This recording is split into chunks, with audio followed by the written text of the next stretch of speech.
Impeccable, je peux y aller? Ouais.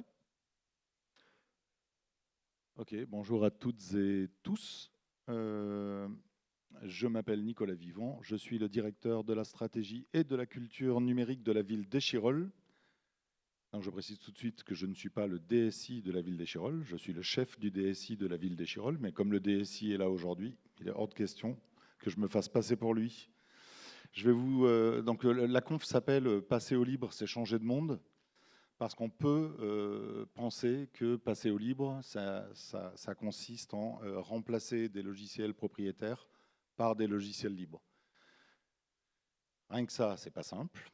Et si ça se limitait à ça, ce serait quand même beaucoup plus simple que ce qu'on vit depuis quelques années à la ville d'Échirolles, puisqu'on a entamé notre passage au logiciel libre en 2021 et qu'aujourd'hui on est très très très avancé sur le sujet. Donc ce que je veux partager avec vous, c'est ce qu'un passage au libre vient impacter au niveau organisationnel, au niveau économique, à tout un tas de niveaux, et qui étaient des choses qu'on n'avait pas forcément anticipées. Donc enlever Microsoft Office pour mettre LibreOffice, ça, on est tous capables de le faire. Quand il faut le faire pour 1000 personnes, on est toujours capable de le faire, on a des outils pour faire ça, on n'est pas inquiet. Mais alors gérer les conséquences de ça, en revanche, il faut vraiment s'y être frotté pour voir à quoi ça ressemble. Et donc nous allons parler concrètement. Alors pourquoi concrètement? C'est qu'il y a plein de gens qui parlent en théorie. Et en théorie, comme vous le savez, tout se passe toujours bien. Euh, les raisons pour lesquelles à Échirolles, on a fait le choix de passer au libre, c'est une volonté politique d'un élu qui a travaillé avec ses collègues. Et à plusieurs élus donc, de la majorité, ils ont travaillé sur une feuille de route politique, et vraiment politique. Et ils nous ont demandé, à nous, services informatiques, d'adresser un certain nombre d'enjeux que j'ai listé ici. Donc travailler sur l'autonomie stratégique, ce qu'on appelle parfois la souveraineté numérique, mais on se méfie de plus en plus du terme souveraineté, parce qu'il y a des souverainistes qui ont tendance à vivre ça comme un positionnement un peu fermé, pour ne pas dire nationaliste hardcore. On nous a demandé de travailler sur l'impact environnemental du numérique, sujet passionnant et intéressant, avec un fort impact organisationnel aussi. On nous a demandé de travailler sur l'inclusion numérique, la contribution à l'écosystème local, la bonne gestion des données personnelles évidemment, au-delà du RGPD, et puis la bonne gestion de l'argent public. Le logiciel libre est une réponse à ces enjeux qu'on nous a demandé d'adresser. On ne fait pas des logiciels libres à Échirolles parce que c'est trop marrant de faire des logiciels libres ou parce que c'est trop bien de faire des logiciels libres ou parce qu'on est des militants du logiciel libre. L'objectif d'une collectivité ou d'une commune, pour ce qui nous concerne, c'est pas de mettre en place des logiciels libres. C'est de produire des passeports, c'est de gérer l'état civil, c'est de gérer les droits des sols, c'est ça. Et donc l'idée, c'est de permettre à nos agents de faire ça le mieux possible, voilà, tout en adressant ces différents enjeux. Ok. Mais vous voyez bien, puisque vous connaissez bien les logiciels libres, qu'effectivement, quand on parle d'autonomie, d'impact environnemental, de bonne gestion des données personnelles, de bonne gestion de l'argent public, c'est une réponse qui est plutôt, qui correspond plutôt bien. Alors je vais commencer par vous expliquer comment rater votre passage au libre. Ou comment empêcher le DSI de votre société ou de votre collectivité qui souhaite passer au libre à y arriver. Donc prenez des notes. Une erreur, c'est de se donner des objectifs chiffrés, de dire je veux que dans 2 ans, 80% de mes postes soient sous Linux. Si vous faites ça, ça veut dire que vous ne prenez pas du tout en compte ni le contexte, ni la résistance que vous pouvez rencontrer, ni les difficultés techniques que vous pouvez rencontrer. Enfin bref, c'est déjà se mettre en difficulté. Se donner des objectifs datés, même chose. Se donner des objectifs financiers, je veux économiser 1 million d'euros par an. Voilà. Si vous partez comme ça va être compliqué. Viser la pureté, la perfection. Quand on a attaqué le passage au logiciel libre, on a un peu communiqué dessus. On a immédiatement des habitants qui ont débarqué à l'accueil de l'hôtel de ville en nous disant si vous ne mettez pas du Debian partout, vous êtes vraiment des moins que rien. Et il y en a d'autres qui sont venus en disant Arch Linux ou rien. Et bon, bref, vous connaissez les différentes chapelles. Voilà. Alors toute cette problématique de, enfin notre objectif c'est de faire des passeports, par contre ça leur passait un peu au-dessus. L'objectif, c'est de viser effectivement le meilleur service rendu aux habitants et à nos services. C'est pas d'avoir la distribution la plus libre possible. Hein. Si c'est la distribution la plus libre du monde, mais qu'elle ne permet pas de faire le travail qu'on a besoin de faire, vous comprenez bien qu'on passe un tout petit peu à côté de notre objectif. Et puis une erreur, alors ça c'est peut-être moins évident, une erreur c'est de personnaliser le plus possible. Alors pourquoi je vous explique ça? On a une stratégie par exemple de déploiement et pour formaliser cette stratégie, on s'est penché sur les passages au libre qui ont raté. Et donc ça, c'est le résultat d'échanges que j'ai eus avec des collègues. Et parmi les arguments qui ont été mis en avant par les décideurs qui ont choisi de faire marche arrière sur un passage au libre, il y avait « c'est du bricolage ». Vous avez travaillé sur une distribution, vous l'avez mise en ligne, personne d'autre ne l'utilise, c'est bien la preuve que c'est du bricolage. Nous, on est des gens sérieux, on a besoin de trucs solides, stables, voilà. Et voilà. Alors qu'en réalité, c'est juste un Ubuntu, vous avez changé 3 trucs sur l'interface, et vous dites maintenant, ça s'appelle Echi Linux, voilà. Et puis voilà, c'est pas du tout du bricolage, c'est du Ubuntu vite fait, un peu customisé. Et vous trouvez que c'est génial de lui trouver un nom cool, sauf que voilà, typiquement le genre de choses qui peuvent se retourner contre vous. Ou alors vous décidez de faire du déploiement de logiciels à base de scripts qui marchent très très bien, mais qui sont compréhensibles que par vous et votre voisin de bureau. Et là aussi, vous pouvez mettre en danger votre DSI parce que, ok, vous avez fait un truc cool, juste c'est impossible à maintenir, quoi. Donc voilà quelques-uns des écueils qu'il faut éviter.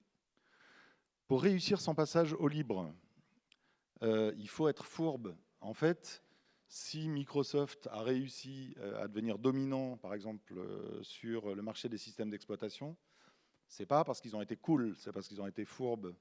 Et donc, il y a des choses à retenir aussi de la façon dont ils ont procédé. C'est-à-dire, faut bien être clair sur l'objectif, mais il ne faut pas forcément l'afficher auprès de tout le monde tout le temps.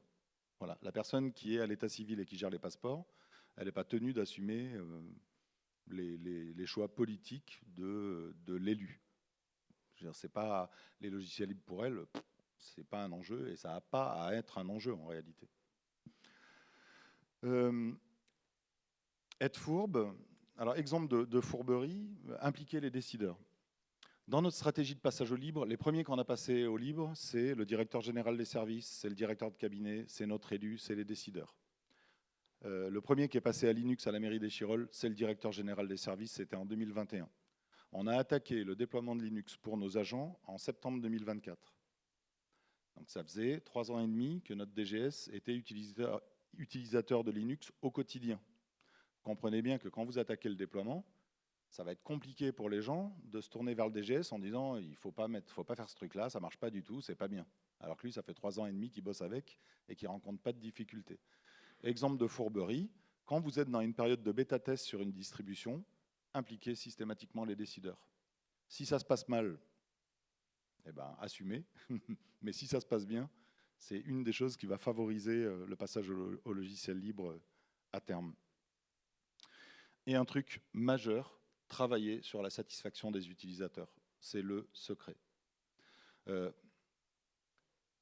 Chaque fois qu'il y a eu un retour en arrière sur un passage à Linux, par exemple, ça s'est fait sous les applaudissements des agents de la collectivité concernée. Ça veut dire qu'il y a quelque chose qui n'a pas fonctionné. En revanche, quand il y a eu des passages au libre dans des collectivités et qu'il n'y a pas eu de marche arrière, c'est parce que quand, par exemple à l'occasion d'un changement de majorité politique, c'est que quand le nouveau maire arrivant, il interroge les gens sur qu'est-ce qui marche pas dans la collectivité, si vous avez des agents qui disent côté informatique tout va bien, ben, il va plutôt se concentrer sur les trucs qui ne marchent pas. La satisfaction utilisateur, c'est vraiment ce qui peut vous sauver. Et ça, c'est du vécu. C'est-à-dire j'ai passé à Linux, attaqué le passage à Linux d'une collectivité dans laquelle je travaillais avant Échirolles. Je suis parti 1 an après le changement de majorité et quand j'ai discuté avec le maire, c'est effectivement ce qui m'a renvoyé, c'est-à-dire qu'il a interrogé des chefs de service, des agents, et il leur a demandé comment ça se passait. Tout le monde était satisfait. Il s'est dit bon, Je vais plutôt travailler sur les trucs où les gens sont insatisfaits. Donc ça, c'est vraiment très important. Et ça veut dire qu'il faut vraiment se mettre à la place des utilisateurs, les écouter et tout ça. Encore une fois, on n'est pas là pour s'amuser, en fait. Moi, j'ai des gens dans mon service, ils travaillent sans interface graphique ou alors avec des interfaces graphiques d'extraterrestres. Sauf que dans le Linux qu'on déploie, lui, il a une interface graphique, c'est celle de nos utilisateurs, et que c'est pas mal de se mettre à la place de nos utilisateurs. Donc mon DSI et moi, on utilise la même version de Linux que celle qu'on déploie. Pourquoi? Parce qu'on veut pouvoir éventuellement rencontrer les mêmes bugs, reproduire les problèmes rencontrés et tout ça. Il faut vraiment avoir cet état d'esprit tourné utilisateur. Et même si évidemment il faut avoir un état d'esprit technique, voilà, c'est majeur pour la réussite du passage au libre. Quelques idées reçues. La taille compte. Alors pourquoi je vous dis ça? Parce que alors, très souvent, quand je parle avec des DSI de grandes collectivités, ils disent oui, mais bon, les Chirol, vous avez combien de postes déjà? 1500, ouais, petit truc. À votre échelle, bien sûr, c'est possible. Alors avant, j'étais à Fontaine, 600 postes. On me dit ah, 600 postes, ouais, facile.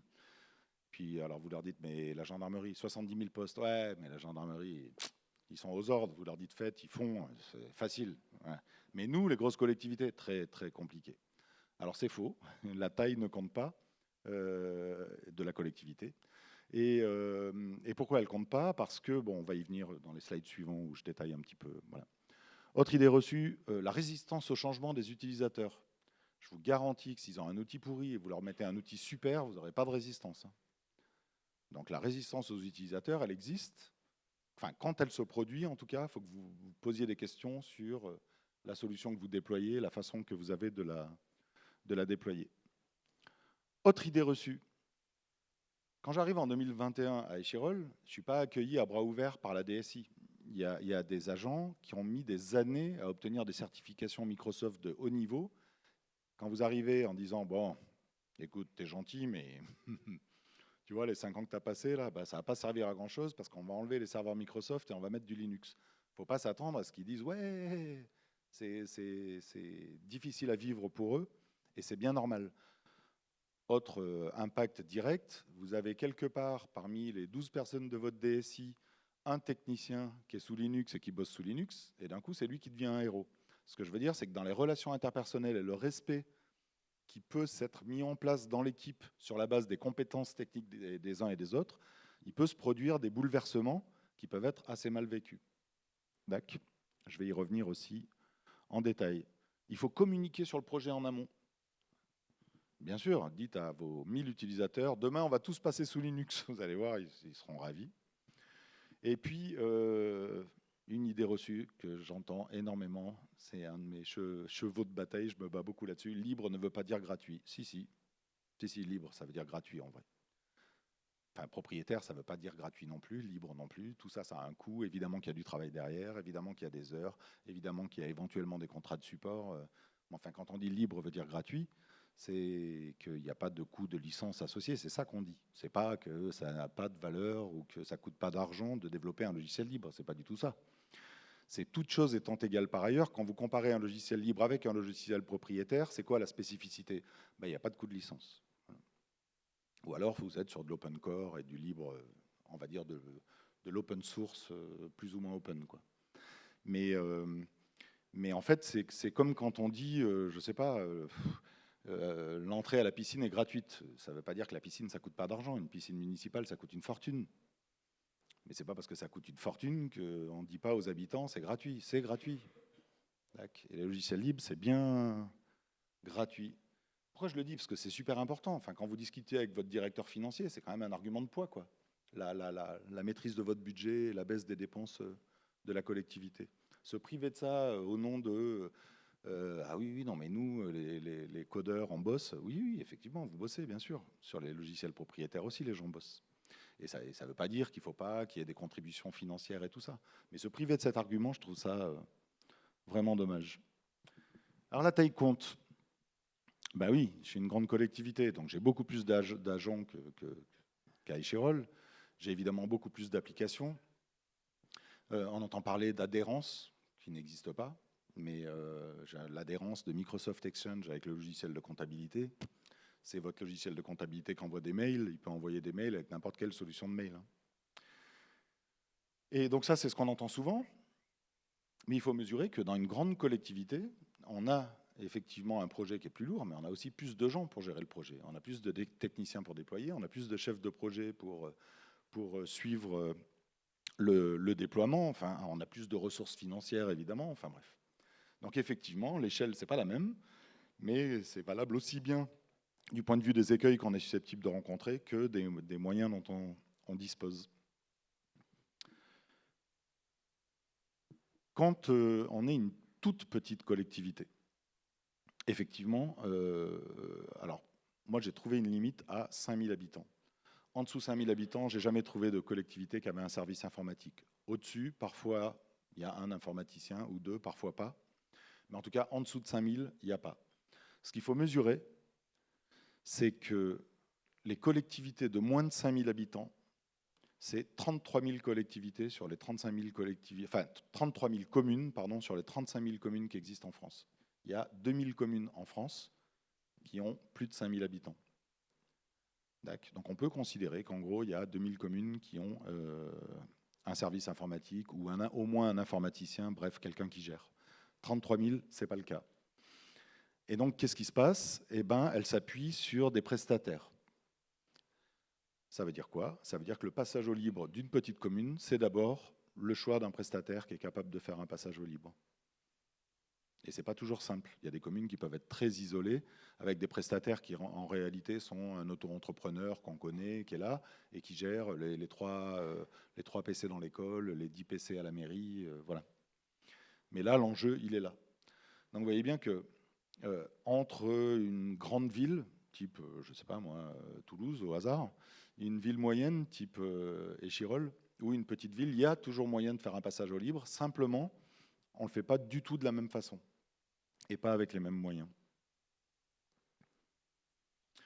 À ce sujet, Échirolles est à l'origine de la création d'un collectif qui s'appelle France Numérique Libre, qui réunit des collectivités de toute taille. Vraiment, je crois que la plus petite commune, elle fait 600 habitants. Et puis, il y a des énormes communes comme Marseille qui participent, Toulouse Métropole participe, Strasbourg, enfin tout un tas de communes. On est aujourd'hui 250 collectivités sur France Numérique Libre et 330 ou 340 membres de 250 collectivités. C'est un réseau sur lequel on échange sur des choix d'outils, sur des choix de stratégie, tout ça. Et ce qui est intéressant, c'est que justement les petites collectivités peuvent aller chercher des informations auprès de collectivités qui ont les moyens de faire du sourcing. Voilà. Sur la résistance au changement, donc je vous l'ai dit, les utilisateurs, ils ne se plaignent pas du tout du changement quand ce que vous leur proposez est mieux. Une chose, quand vous attaquez un passage au libre, un conseil que je peux vous donner, c'est de ne pas immédiatement changer les outils utilisés par les gens. Mais c'est plutôt de vous focaliser sur les besoins qui ne sont pas encore couverts, auxquels vous répondez. Exemple typique, quand j'arrive à Échirolles en 2021, on n'a pas de solution de visioconférence. On utilise des serveurs publics Cisco WebEx, ouais, et on n'a pas de solution de cloud, rien. Donc on met en place un Big Blue Button, on met en place un S-Cloud avec du Collabora pour l'édition collaborative. Bon, ben les gens ne font pas la comparaison avec SharePoint. Il n'y avait pas de SharePoint. D'accord? Donc c'est un nouveau service qu'on apporte. On apporte la possibilité de partager de l'information, de travailler en transversalité, d'accéder à cette information depuis n'importe où. Enfin voilà, donc on amène un nouveau service. Et c'est parce qu'on a commencé par adresser ces besoins qui n'étaient pas couverts, tout en travaillant sur la partie infrastructure qui n'est pas visible des utilisateurs, qu'on a commencé à avoir un système d'information qui était à la fois de plus en plus stable et aussi qu'on a été identifié comme un service force de proposition, innovant, voilà. Et c'est une fois que cette confiance a été développée, c'est-à-dire qu'on avait, nous, en interne, l'image d'un service qui sait de quoi il parle, qu'on est revenu vers nos utilisateurs en disant bah, tu utilises ce logiciel-là, on a une meilleure idée. Et, voilà. Et à ce moment-là, on avait une écoute qui était facilitée de la part de de nos services.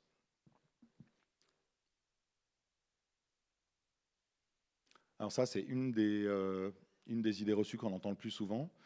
Donc, je vous l'ai dit, j'arrive à Échirolles, il y a un service informatique, tout à fait classique, et avec des gens qui ne sont pas du tout convaincus que passer au libre, ce soit une bonne idée, et qui surtout n'ont pas de compétences particulières dans le domaine. Alors l'erreur, c'est de se dire, un, je vais les convaincre, et deux, je vais les faire monter en compétences sur le domaine.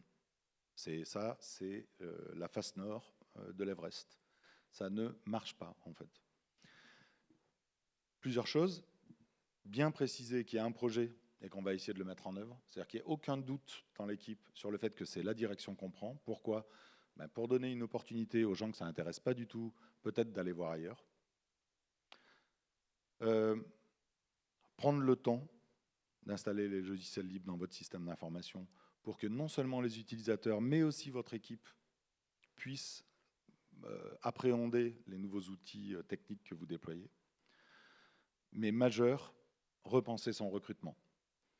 Si vous continuez à faire des annonces où vous dites compétences en Word et Excel, bienvenue, alors que vous souhaitez faire un passage au libre, vous allez avoir des techniciens tout à fait classiques qui vont postuler chez vous. Si vous écrivez un passage à Linux est en cours à la ville, vous n'allez plus du tout avoir le même type de profil, et ça tombe bien, c'est exactement le type de profil que vous recherchez. Donc être bien clair sur, dans vos annonces, le fait qu'un passage au libre est en cours à différents niveaux. Donc si vous êtes au niveau réseau, par exemple, le réseau Échirolles, on a nos propres adresses IP, on a des routeurs BGP, on a notre autonomous system, et on essaie aussi d'être aussi autonome que possible sur notre infrastructure réseau. Si vous cherchez un ingé réseau, dites-le. Dites à Échirolles, on fait du BGP, qui est un protocole qu'on trouve très, très, très rarement dans les collectivités. Et donc, vous pouvez avoir des profils qui se disent « Ouh là là, mais là, au niveau réseau, il y a des choses intéressantes à faire », et qui vont se positionner chez vous. Et donc, l'idée, en fait, c'est de profiter du turnover naturel qu'il y a dans l'équipe, parce qu'il y a des gens qui partent à la retraite, il y en a qui suivent leur conjoint ou leur conjointe à Paris ou je ne sais pas où. Chaque recrutement est une opportunité de recruter un libriste. Et chaque recrutement, c'est l'opportunité de réécrire votre annonce pour que le projet soit clairement identifié. Du jour où on a fait ça, on n'a plus jamais eu de problème de recrutement. Et en 3 ans, on avait une équipe qui est passée de ouais, je ne suis pas sûr que ce soit une bonne idée, à nous, avec Philippe le DSI, qui sommes obligés de les freiner, parce que si on les écoute, on déploie un logiciel par jour, quoi. Et ça, c'est majeur. Ça, c'est vraiment majeur. Le recrutement, c'est la clé pour un passage au libre, en fait. Donc c'est pour ça que j'insiste beaucoup là-dessus. C'est vraiment très, très important. Et alors par contre, c'est interdit de virer les gens dans les collectivités, et vous n'avez pas le droit de les assassiner non plus, je vous le dis, si des fois vous avez des idées un peu plus hardcore que moi sur la façon d'organiser les choses. Il faut communiquer sur le projet en amont. Oui, mais pas avec n'importe qui. C'est un peu comme on peut rire de tout, mais pas avec n'importe qui. Après tout, si c'est l'idée des élus, revenir vers les élus régulièrement sur les avancées du projet, ça peut sembler être une bonne idée. C'est une très bonne idée en vrai. Toujours si c'est les élus qui sont à l'idée, si c'est vraiment qui ont eu l'idée et si c'est le projet d'une collectivité, communiquer sur ce que vous faites auprès du service communication, c'est aussi une bonne idée. Parce qu'ils vont pouvoir mettre en avant un certain nombre de choses que vous faites. Et ça va vous permettre de les partager avec d'autres collectivités, mais pas seulement, avec les habitants, de faire savoir qu'il se passe quelque chose au niveau du numérique dans votre commune. Communiquer évidemment auprès de la Direction Générale des Finances et des RH. On va rentrer dans le détail un petit peu finances et RH après, mais ça c'est indispensable. Et puis évidemment le service informatique, je l'ai dit, être bien clair sur le projet. Il manque qui là-dedans? Il manque les agents. Communiquer à destination des agents, je vous dis, en disant on va passer au logiciel libre, c'est créer de l'inquiétude. Moi, quand j'arrive à Échirolles, j'ai des gens qui sont venus me voir, qui avaient entendu parler de moi un peu avant, qui sont venus me voir en disant tu vas pas nous passer sous Linux, hein. Voilà. Donc la réponse c'est non, jamais. Si tu veux pas, jamais. Non. Ce qui est faux, c'est une fourberie. Mais mais il y a une façon de faire les choses. Je vous expliquerai notre plan secret et fourbe pour déployer Linux. Mais donc pas les agents. Les agents, eux, ils veulent juste faire leur travail correctement. Donc mettez à disposition des agents des outils qui marchent super bien. Et puis et puis ne les saoulez pas avec le projet. Alors là, on est dans la situation à Échirol où les agents viennent nous demander d'en parler parce qu'on en parle tellement à l'extérieur, comme aujourd'hui par exemple, que ça vient aux oreilles de certains agents qui disent vous faites des trucs, vous ne nous dites pas. Voilà, donc là, on va commencer à communiquer auprès des agents, mais ça fait 5 ans qu'on a lancé le passage au libre, quoi. Donc, ce n'est pas en amont. Libre ne veut pas dire gratuit. À Échirol, parce qu'on a des objectifs sur l'impact environnemental, parce qu'on a des objectifs sur la souveraineté, parce qu'on a des objectifs sur la bonne gestion des données personnelles, il y a une chose qu'on fait, c'est auto-hébergement de nos solutions. Donc les solutions sont installées sur des serveurs chez nous, sur une virtualisation qu'on a mis en place à base de logiciels libres et tout ça. Et donc on installe, on paramètre, on maintient, on forme les utilisateurs, tout ça en interne. Et c'est valable du réseau au logiciel de messagerie, en passant par les interphones et l'affichage municipal. Si vous avez une équipe qui a le niveau de compétence nécessaire pour faire ça, qui est capable de déployer et d'opérer une messagerie seule, par exemple, si vous faites de l'auto-hébergement, et si votre équipe est correctement dimensionnée, c'est-à-dire que vous avez un peu les moyens de vos ambitions et que vous n'êtes pas avec un pauvre technicien trouvé par terre, alors vous vous retrouvez à déployer des logiciels sans surcoût pour la collectivité. Ça coûte vraiment zéro. Les gens qui bossaient 35 heures avant sur d'autres trucs, ils bossent toujours 35 heures, mais sur le passage au libre. Et finalement, au niveau budgétaire, vous voyez bien qu'il n'y a aucune augmentation de quoi que ce soit. En revanche, évidemment, si vous n'avez pas les compétences en interne, vous allez passer par de la prestation, mais vous avez exactement la même problématique sur les logiciels propriétaires, encore une fois. Vous n'allez pas opérer votre serveur Exchange tout seul si vous êtes sur Exchange, vous allez passer par une prestation aussi. Bon, bah, évidemment, c'est la même chose si vous n'avez pas les compétences en interne. Mais si vous les avez, je ne vois pas bien en quoi libre ne veut pas dire gratuit peut être intéressant comme proposition.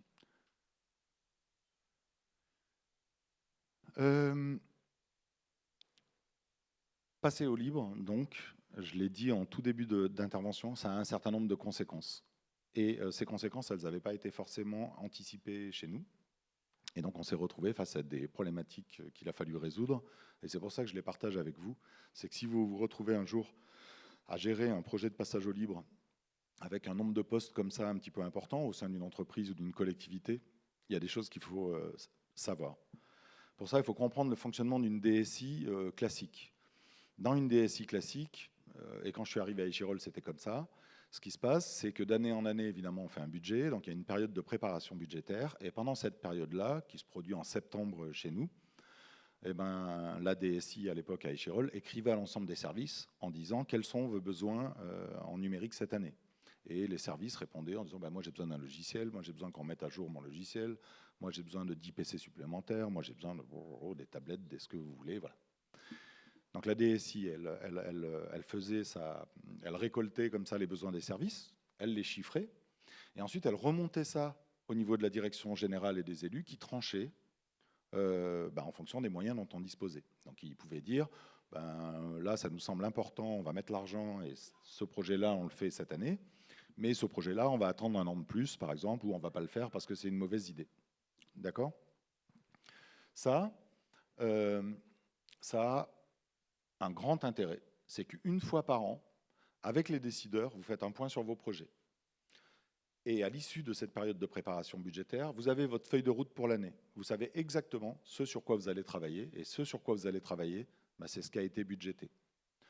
Autre avantage, au-delà de la roadmap, vous pouvez revenir par les services en disant « Ah, désolé, ta mise à jour de logiciel, ça ne va pas être possible cette année, ça n'a pas été validé. » Vous voyez, quelque part, vous vous déresponsabilisez sur la décision. Et puis, parce que vous avez une liste de projets qui est discutée chaque année, vous avez une visibilité sur la charge de travail de l'équipe qui est donnée à vos décideurs. D'accord ? Et puis, un jour, vous décidez de passer au logiciel libre. Vous avez une équipe, elle est compétente, vous faites de l'auto-hébergement, vous avez votre infra de virtualisation, vous pouvez déployer des logiciels comme vous voulez. Et d'un coup, le driver, c'est plus le budget. Donc le driver, c'est quoi ? C'est les besoins des services, les priorités qui sont discutées en commun et et évidemment la charge de travail de l'équipe, c'est-à-dire votre capacité à mettre en œuvre la solution qu'on vous réclame. C'est cool, parce que c'est beaucoup plus proche du besoin des services que simplement un arbitrage budgétaire. Ce qui est moins cool, c'est que vous perdez du coup en visibilité sur ce que fait l'équipe, donc en termes de visibilité sur la charge de travail, et vous perdez aussi en visibilité sur la valeur de ce que vous produisez.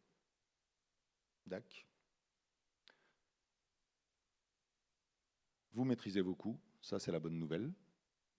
Quand je suis arrivé à Échirol, moi j'ai lissé l'ensemble des coûts sur l'année, c'est-à-dire je demande la même somme chaque année, et je me suis engagé à ce que ces sommes que je demande en investissement et en fonctionnement, elles augmentent jamais, voire elles baissent. Et en réalité, depuis 4 ans, on propose des budgets en baisse systématiquement en fonctionnement et en investissement. Et chaque année, on a de la marge, c'est dire si les logiciels libres permettent effectivement de faire des économies. Mais, je vous dis, on a perdu cette visibilité. Et c'est vraiment un problème qu'il ne faut pas négliger parce que entre 2021 et 2025, aujourd'hui, on a un périmètre fonctionnel, donc un nombre d'outils sur notre réseau qui a doublé. Et un nombre d'outils qui double, ça veut dire beaucoup de travail supplémentaire pour l'équipe, et notamment sur la partie support aux utilisateurs. Et c'est un travail qui, si vous n'en rendez pas compte, peut être invisible, et donc ça peut vous mettre en difficulté. Alors je ne sais plus si j'ai mis sur le slide suivant. Non.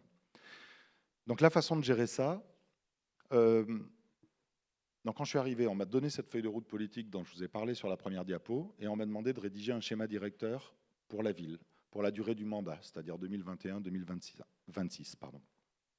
J'ai rédigé ce schéma directeur, il a été voté en conseil municipal à l'unanimité des conseillers municipaux, et l'opposition a demandé un bilan annuel sur la mise en œuvre de ce schéma directeur. Et donc depuis, chaque année, on fait un bilan annuel. Ce bilan annuel, c'est aussi pour moi l'occasion de rendre compte de l'activité de l'équipe. C'est-à-dire de dire ce qu'on a fait pendant l'année, les logiciels qu'on a mis en place et tout ça, et les économies qu'on a réalisées. Parce que quand on parle de visibilité sur les économies, en fait, vous faites 2 types d'économies. Il y en a une qui est visible et une qui est invisible. Celle qui est visible, c'est vous aviez une messagerie, elle vous coûtait 20 000 € par an parce que vous payez un coût de licence par boîte, par exemple, et puis vous passez à une messagerie libre opérée en interne. Donc là, il y a une économie nette, directe, de 20 000 €. Vous faites moins 20 000 € sur votre budget de fonctionnement, ça c'est visible, les élus applaudissent, tout va très bien. Mais quand vous n'avez pas de cloud et que vous mettez en place un cloud, donc votre cloud vous coûtez 0, il n'y en avait pas. Vous mettez en place votre Nest Cloud, votre Collabora, ça coûte 0. Et donc au niveau budgétaire, vous voyez bien que c'est invisible. C'est-à-dire c'est pas une économie au sens de on fait moins 20 000. C'est un coût évité. C'est-à-dire si j'avais voulu mettre en place un cloud en me basant sur une solution du marché, ça m'aurait coûté par exemple 70 000 €. Ok ? Il faut que je donne de la visibilité sur ces 70 000 € qui ont été évités. Il n'y a pas que les économies directes, il y a aussi les coûts évités sur lesquels il faut donner de la visibilité.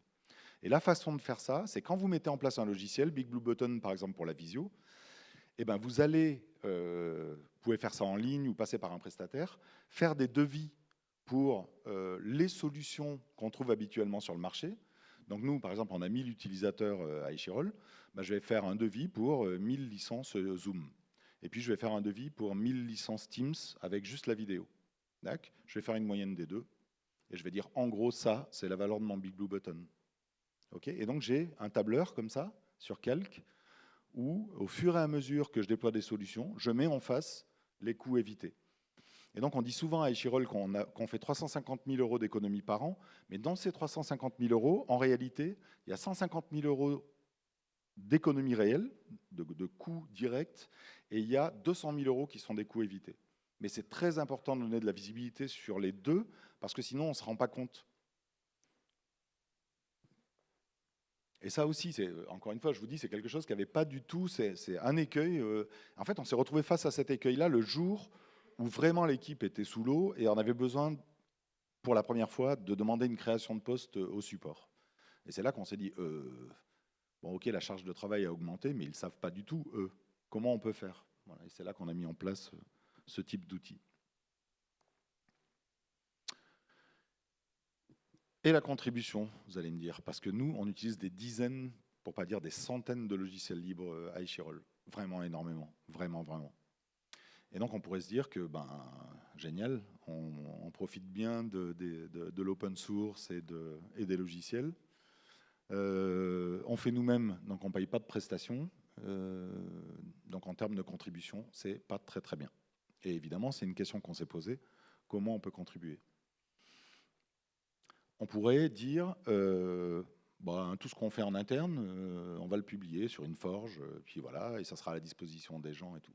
Sauf que ça nécessite d'avoir quelqu'un, donc un développeur, ou au moins, et puis qui mette son code, et puis qu'il le maintienne, et s'il y a une communauté qui l'anime. Enfin, je ne vais pas vous expliquer comment on travaille sur un logiciel libre. Et ça, on n'a pas. On a un seul développeur, enfin, on a plusieurs personnes qui ont les compétences au sein de l'équipe, mais on a un développeur dont c'est le boulot. Et on n'est pas dans la capacité de maintenir correctement un logiciel open source. Donc ce qu'on a fait, c'est qu'on a dégagé 20% du temps de ce développeur pour des contributions en ligne, mais sur des projets qu'on utilise en fait. Donc c'est sur du bug reporting, éventuellement du patch sur certaines difficultés qu'on peut rencontrer, de l'ajout de petites fonctionnalités comme ça. Mais on n'a pas d'outils qu'on met en ligne. On fait la promotion des outils qu'on utilise. J'ai cité Big Blue Button, j'ai cité Nextcloud, Collabora, Sogo, notre messagerie. Dès que je peux, je cite l'ensemble des logiciels qu'on utilise parce que déjà, ça donne des indications aux gens qui ne connaissent pas sur les choix qu'ils peuvent faire. Et puis surtout parce que ça fait la promotion de ces solutions. Et c'est évidemment indispensable parce qu'à part Odoo qui fait des pubs sur les arrêts de bus, il n'y a pas beaucoup de solutions open source dont on entend parler. Voilà. On fait appel à des prestataires. On fait appel à des prestataires notamment quand, en termes de charge de travail, on n'est pas en capacité de gérer un projet. Quand on a changé de messagerie, par exemple, on aurait pu faire nous-mêmes la migration de l'ancienne vers la nouvelle messagerie, mais ça aurait pris un temps infini. Vu ce que nous coûtait notre messagerie auparavant, on a préféré payer une prestation à quelqu'un. Donc c'est une scope, qui est aussi un éditeur. Et c'est une façon de contribuer aussi financièrement à l'écosystème. Mais surtout, la bonne idée qu'on a eue, c'est de payer des contrats de maintenance dont on n'a pas besoin. Donc, par exemple, notre téléphonie sur IP, c'est du Xivo. Mais c'est du Xivo qu'on opère nous-mêmes. On fait les montées en version, on fait le commissionnement des téléphones, enfin bref. On n'a pas besoin de Xivo, on se débrouille. Mais on a pris un contrat de maintenance avec Xivo, ce qui permet de leur donner de l'argent tous les ans et de contribuer financièrement au projet, alors qu'on ne les appelle jamais. Et ça, c'est vraiment la façon la plus simple pour une collectivité de contribuer financièrement au projet qu'elle utilise. Il faut mesurer que pour une commune, faire un don même de 500 € à un projet ou adhérer à une association, c'est un enfer administratif. C'est très très compliqué pour nous. C'est vraiment très difficile. Alors que quand vous installez un nouveau logiciel, même si c'est un logiciel libre, même si vous l'avez fait en interne, vous dites, il y a un contrat de support de 2000 € par an, ça ne choque personne. Tout le monde est habitué à ce que ça fonctionne comme ça. Nouveau logiciel, contrat de support. Et vous contribuez, même si vous gérez en interne, vous contribuez financièrement au projet. Et donc, c'est ce qu'on fait sur notre messagerie Sogo, c'est ce qu'on fait sur Xivo, ce qu'on fait sur un certain nombre de nos produits. Pas tous, on en utilise vraiment beaucoup trop, on serait ruiné, mais au moins les plus importants, ceux qui sont critiques pour nous, on contribue comme ça.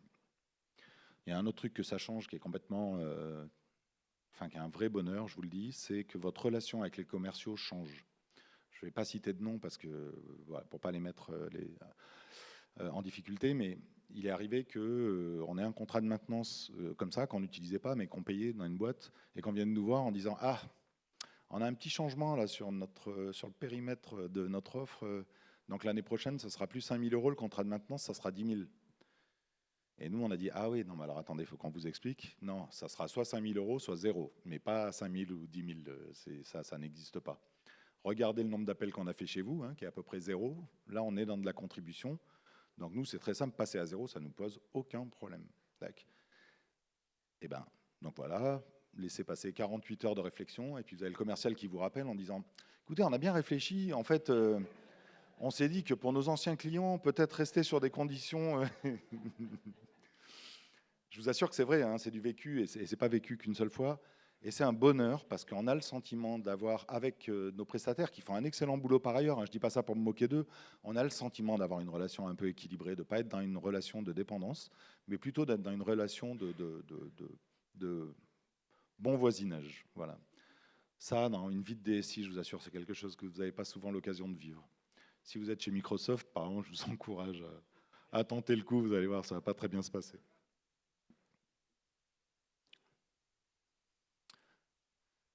Alors, passer à Linux. Le passage au logiciel, ne commencez pas par passer à Linux quand vous faites votre passage au logiciel libre, hein, très mauvaise idée, ne faites jamais ça. Et puis ne commencez surtout pas par les écoles, très mauvaise idée. Le pire étant de dire, ouais non, je ne vais pas changer les PC tout pourris des écoles, je vais les passer sous Linux, ils seront repartis pour 3 ou 4 ans, ça ira très bien. Comme ça, vous inscrivez bien dans l'esprit de tout le monde que Linux, c'est pour les clochards et les PC pourris. Et c'est génial pour votre projet de passage au libre. Avant de travailler sur un passage à Linux, il y a un gros morceau, c'est de passer de la suite Office à LibreOffice. Voilà, déjà, bossez ça sur des machines sous Windows, faites l'effort. Une fois que ce sera fait, et je vous garantis que ça va prendre du temps, vous pouvez réfléchir à la suite. Mettez Firefox, avec un beau cœur de pub évidemment sur vos postes. Mettez du Thunderbird et pas du Outlook. Voilà, changez de messagerie, faites tout ce travail. Et une fois que vous aurez fini tout ça, peut-être posez-vous la question du passage à Linux, parce qu'à ce moment-là, il n'y a plus que le système d'exploitation qui change, mais au moins les outils, Firefox, Thunderbird, tout ça c'est acquis. Si vous commencez par Linux, vous êtes obligé de faire tout ça en même temps. Parce que je ne sais pas si vous connaissez la version d'Outlook pour Linux ou la version d'Excel pour Linux, mais c'est juste, ça n'existe pas. Donc ça veut dire que vous faites tout d'un coup. Et vraiment, l'approche Big Bang pour un passage au libre, c'est jamais la bonne idée. Commencez par passer à Linux les gens autour de vous. C'est pour ça que je vous dis pas les écoles. C'est très bien d'être super réactif sur les difficultés qui peuvent être rencontrées. Donc faites-le plus tôt.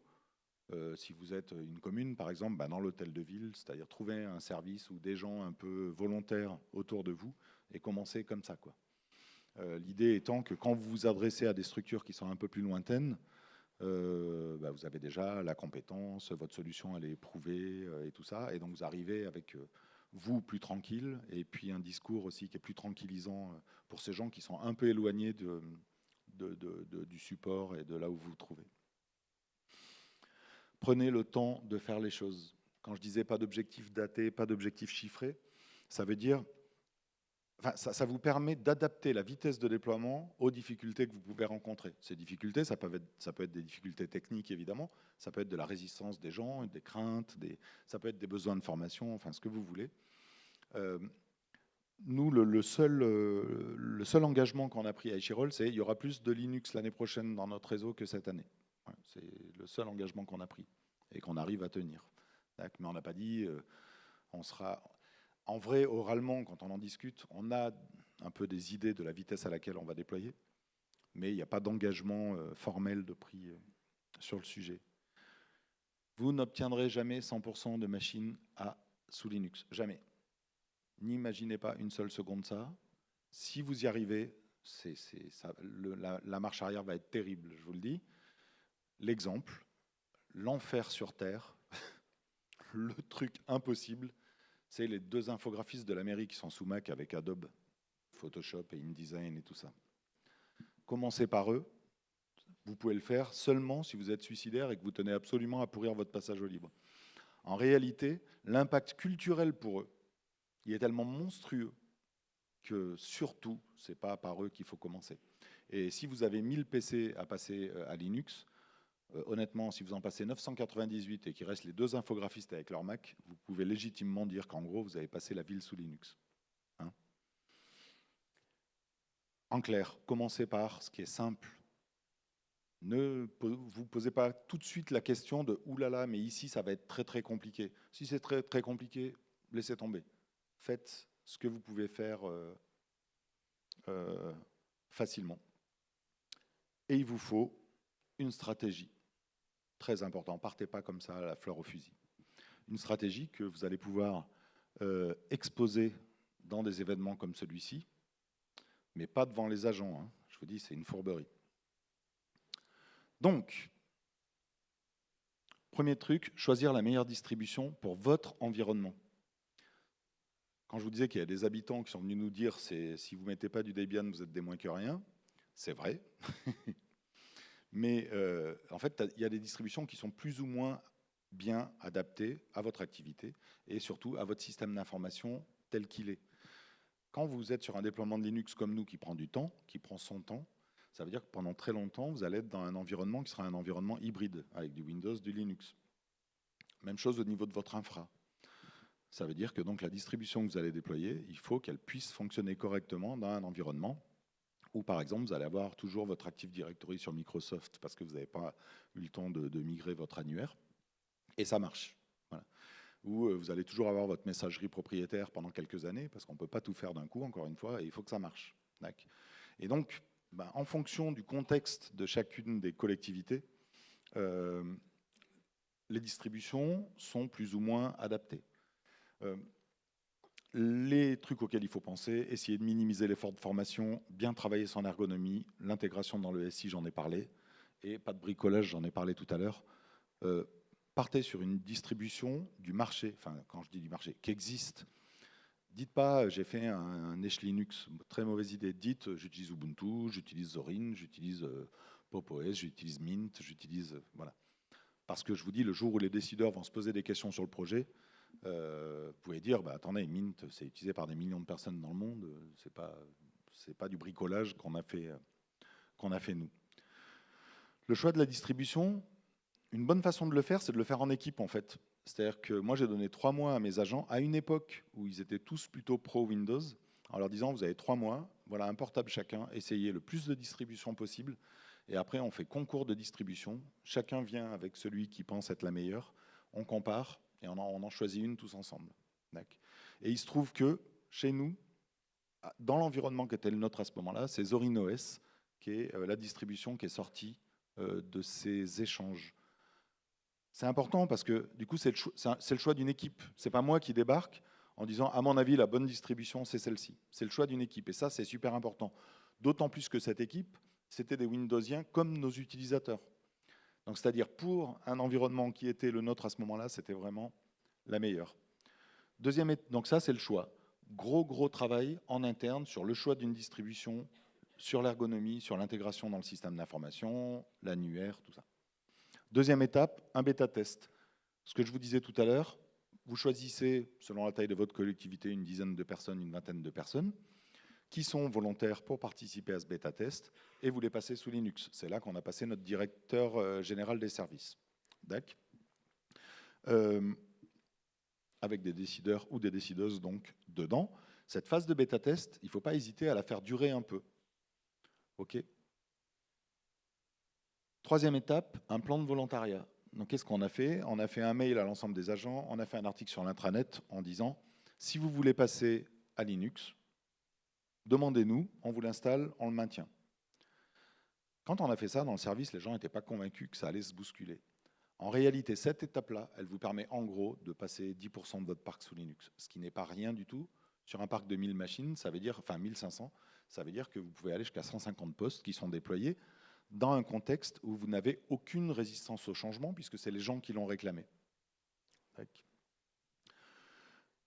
Le plan de volontariat, 1 an. Voilà, ça c'est la durée chez nous. Donc on a attaqué en septembre 2024 jusqu'en septembre 2025. Là, on attaque la 4e phase, qui est une phase d'incitation. Ça veut dire qu'on n'incite pas avant cette phase-là. On ne propose pas Linux à des gens qui ne nous l'ont pas demandé. Là, on rentre dans une phase où systématiquement, quand on va remplacer un poste ou installer un nouveau poste, on va proposer Linux. Mais si la personne dit non, non, merci, on n'insiste pas. Ça, d'expérience, pour l'avoir vécu à Fontaine, ça va vous permettre de passer à peu près 20% de votre parc, mine de rien, sous Linux. 20% de votre parc, ça fait quelques centaines de machines sur un parc de 1500. Ça veut dire que Linux commence à devenir très visible dans votre infra. Ça veut dire que des gens participent à des réunions où il y a des personnes qui se pointent avec un PC portable sous Linux, se branchent au vidéoprojecteur, accèdent aux messages et tout ça, et ça permet de lever un certain nombre de freins, c'est-à-dire qu'ils voient des collègues travailler au quotidien sur Linux sans difficulté. Et ça, c'est très important. Ça permet d'éviter tout un tas d'écueils. Vous voyez que sur ces 4 phases-là, jusqu'à la phase 3, il n'y a pas du tout de résistance au changement des utilisateurs. Et vous êtes à 10% de votre parc. À la phase 4, Il peut y avoir des regrets. Oui, oui, j'ai accepté, mais bon, finalement, donc il peut y avoir une petite résistance au changement. Mais bon, encore une fois, vous pouvez continuer à dire que personne qui ne souhaite pas passer sous Linux sera migré sous Linux. Le point chaud, c'est la phase 5. Alors, sur la phase d'incitation, on a prévu, nous, qu'elle dure 3 ans. Parce que les remplacements de postes, ce n'est pas des trucs qui se font, on ne remplace pas tous les postes tous les ans. Hein, donc, il faut prendre le temps. Et donc là, ça veut dire que c'est objectif 2028, pas avant. La 5e phase, c'est on fait le bilan. Il y a, je ne sais pas, 20% du parc, 25, 18, peu importe, sous Linux. On fait un bilan avec les décideurs et on décide ensemble, est-ce que Linux devient le système d'exploitation par défaut de la ville? Et à ce moment-là, ça veut dire que si vous ne voulez pas de Linux, il faut nous expliquer où ça coince. Est-ce que le problème est technique, un problème de compatibilité avec un outil, voilà. Est-ce que le problème, c'est un problème, est-ce que c'est des craintes, est-ce que c'est un problème de formation, est-ce que voilà. Sachant, il y a un truc très important que j'ai oublié de vous dire. Quand on a travaillé sur la première phase, là, la meilleure distribution, on a aussi travaillé sur des solutions de contournement pour faciliter le passage au libre. Pourquoi? Vous avez, alors pas chez nous, enfin, nous, évidemment, on se débrouille pour déployer des outils qui sont compatibles avec LibreOffice. Mais on n'est pas tout seul au monde et on travaille avec des partenaires, le conseil départemental, la métro, enfin d'autres partenaires, qui parfois mettent à disposition des outils qui nécessitent Excel, par exemple. Typiquement, c'est très souvent Excel, c'est quasiment jamais le traitement de texte. Bon, Excel sous Linux, je vous dis. Donc, solution de contournement que nous, on a imaginé, c'est un serveur Windows sur lequel il y a une suite Office installée. Et avec le client Remina, que vous devez connaître, j'imagine, sous Linux, vous allez pouvoir faire du RDP ou du Remote Apps et exécuter Excel sur le serveur Windows. L'avantage de ça, c'est que ça fonctionnera aussi bien et de la même façon sous Linux que sous Windows. Et donc, vous tenez une solution qui n'est pas installée systématiquement, mais qui, en cas de besoin, peut être installée pour que même quelqu'un qui accepte de passer sous Linux ne perde pas l'accès à Excel si c'est absolument indispensable pour son boulot. Deux retours que j'ai eus qu'il faut que je vous raconte. En septembre 2024, donc quand on lance l'appel à volontariat pour le passage à Linux, on a une agente qui nous contacte donc on avait fait cet article sur l'intranet et puis il y avait un formulaire pour demander Linux. Je m'appelle machin, tel service, voilà. Et donc il y a une utilisatrice qui nous a réclamé l'installation de Linux et le service a refusé. Et ils ont fait une longue réponse d'une page, ils m'ont mis en copie et la réponse était vraiment très bonne. Ils disaient il y a des cas où malheureusement nous sommes obligés, malgré tout, tout un blabla. Et donc cette jeune femme avait rejoint la collectivité en janvier, là on était en septembre, et depuis janvier elle était sous Linux en fait. Et elle s'en était pas aperçue. Et donc en septembre, elle nous réclame Linux. Et là, vraiment, la réponse était savoureuse. C'est vous dire qu'on a vraiment, vraiment, vraiment travaillé notre ergonomie. On est parti sur Zorin parce que ça ressemblait à Windows. Cette personne-là, elle travaillait dans une autre collectivité auparavant où elle était sous Windows. Elle arrive chez nous, elle passe sur Zorin et elle s'en est pas aperçue. Elle nous réclame Linux 6 mois plus tard. Très, très bon retour sur la qualité du travail qu'a pu faire l'équipe. Voilà. Deuxième retour, mon directeur général. Donc le premier à être passé sous Linux dans la collectivité. Au bout de 4 ans, je lui dis, bon, ça se passe comment là quand même? Il y a eu il dit, oh, moi, je n'ai pas vu vraiment de changement. Donc ça, déjà, premier très bon retour, parce que l'idée, ce n'est pas de révolutionner tout. Et puis ensuite, il dit, ah si, il n'y a plus de panne. Et ça, c'est un retour qui fait plaisir. Il n'en avait pas conscience au moment où il le dit. Mais voilà. Je n'insiste pas sur France Numérique Libre, je vous en ai déjà parlé et le temps tourne. Si vous avez des questions, je serai heureux d'y répondre.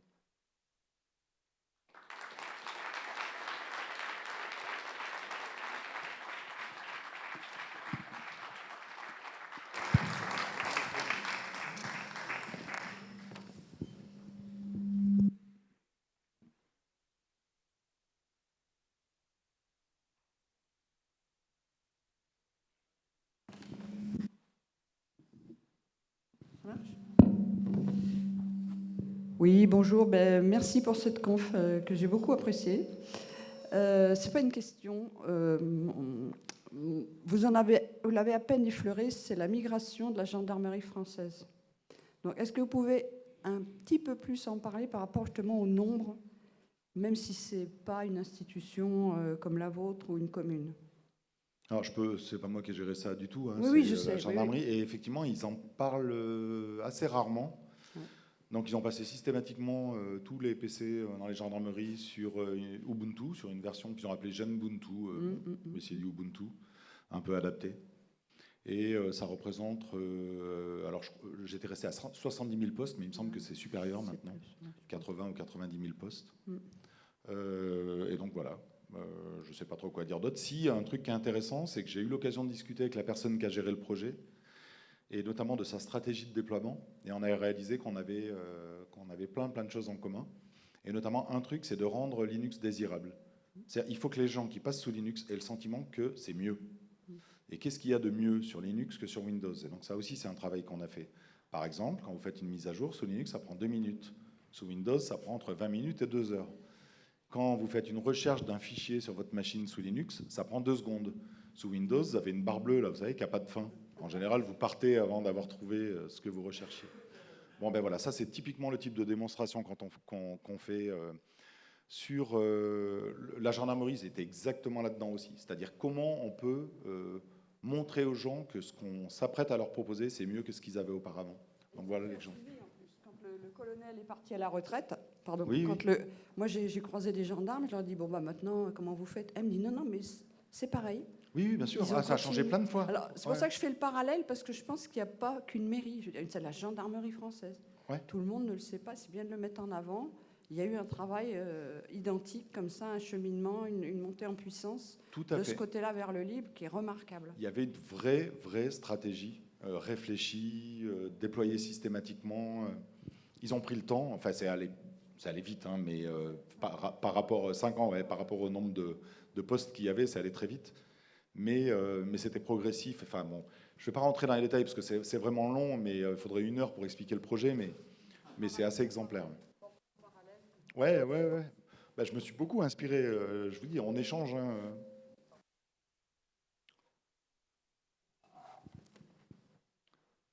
Merci. Pour venir à la défense des pauvres infographistes qui sont sur Mac, peu importe de Mac, Apple, ça sert à rien, mais c'est surtout c'est la question des outils. Parce que genre moi j'étais sur Windows et j'utilisais les mêmes applications que les infographistes, et c'est vrai que quand je suis passé sur Linux, ma seule situation c'était de faire une VM, où là je viens d'apprendre qu'on peut faire en serveur truc. Bon, moi c'est une utilisation personnelle, mais c'est vrai que c'est peut-être qu'ils n'auront jamais à changer, mais c'est vrai que c'est malheureusement un des secteurs les plus difficiles à faire bouger, tout ce qui est la création d'images.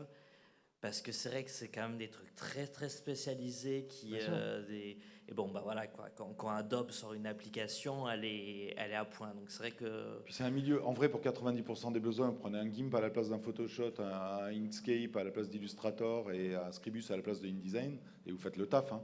Sauf que, vraiment, vous marginalisez vos infographistes si vous faites ça. C'est-à-dire qu'après, juste, ils trouvent plus de taf, quoi. Donc, ce que je dis, c'est, s'ils sont prêts à y aller, bien sûr, il faut y aller. Mais il faut surtout pas commencer, et même voir, c'est acceptable de renoncer à les passer sous Linux. ouais, parce que c'est pas le changement de l'outil est quand même très différent. Je trouve que c'est très différent de passer de Word à LibreOffice que de devoir passer de genre Photoshop à GIMP. Bien sûr que c'est très différent, mais est-ce que ça permet, enfin, il faut ramener ça aux besoins. Hein. Globalement, sur les besoins d'une collectivité, avec GIMP, vous pouvez faire ce que vous faites avec Photoshop. Hein. Il est vrai que bon, Mais enfin, je l'ai fait, hein, moi, ce travail-là. J'utilisais Photoshop, j'ai bossé 20 ans dans le privé, j'étais sur Photoshop, et je me suis formé à GIMP, je regrette pas du tout, parce que du coup, je peux l'installer partout, et puis ça coûte vraiment très cher, les licences Adobe. Mais donc je sais que c'est jouable, hein, mais bon, je sais aussi que c'est pas... Enfin, c'est bien de renoncer. Voilà. Ouais. Juste un dernier truc pour Adobe. Je ne sais pas si vous avez vu, mais vous avez la Affinity, la suite Affinity qui est devenue gratuite. C'est propriétaire et c'est toujours que sur Windows. Mais c'est vrai que pour les gens qui étaient coincés sur Adobe, il y a une sorte d'alternative qui commence à se créer. Bon, ok, il y avait une question ici.